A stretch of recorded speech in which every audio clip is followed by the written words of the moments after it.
নমস্কার, আপনারা দেখছেন ত্রিপুরার খাস খবর। এই মুহূর্তের বিশেষ খবরে আপনাদের স্বাগত। বেসমেন্টের মৃত্যুর ঘটনায় প্রধান বিচারপতিকে চিঠি দিলেন দিল্লির এক পড়ুয়া।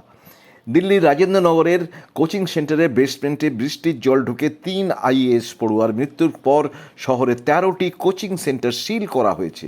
একই দিনে প্রধান বিচারপতি DY চন্দ্রচূড়কে বেদনা ভরা চিঠি লিখে এই মৃত্যুর ঘটনার বিচার চাইলেন অবিনাশ দুবে নামে রাজধানীর এক পড়ুয়া।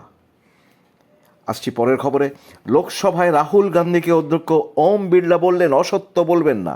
বিরোধী দলনেতা রাহুল গান্ধী বাজেট নিয়ে বাদল অধিবেশনে আক্রমণ করেন।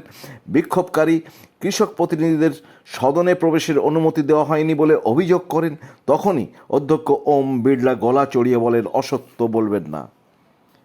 40 দিন ধরে জঙ্গলে বন্দি এক মার্কিন মহিলাকে তার স্বামী গভীর জঙ্গলের গাছের মধ্যে বেঁধে ফেলে রেখে গিয়েছিল।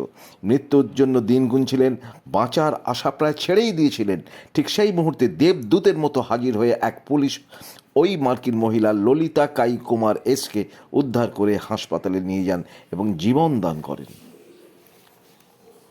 এই মুহূর্তে খবর পাওয়া গেল, দিল্লির বেসমেন্টে 3 পড়ুয়ার মৃত্যুতে বুলডোজার দিয়ে অবৈধ নির্মাণ গুঁড়িয়ে দেওয়া হলো।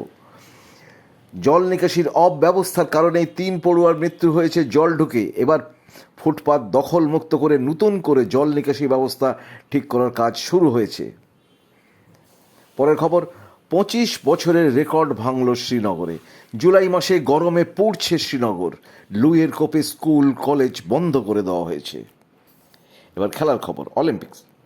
এখনও পর্যন্ত প্যারিস অলিম্পিকে ভারতের একমাত্র পদক জিতেছেন মনু ভাকের 10 মিটার এয়ার রাইফেলসে। তিনি ব্রোঞ্জ পেয়েছেন। ফের তিনি 10 মিটার এয়ার রাইফেলসের মিক্সড ডাবলসে ব্রোঞ্জের মুখোমুখি। পুরুষদের হকিতে এই রিপোর্ট লেখা পর্যন্ত তৃতীয় কোয়ার্টারের পর আর্জেন্টিনার কাছে ভারত 0-1 পিছিয়ে। এখনকার পর্যন্ত খবর এই পর্যন্ত।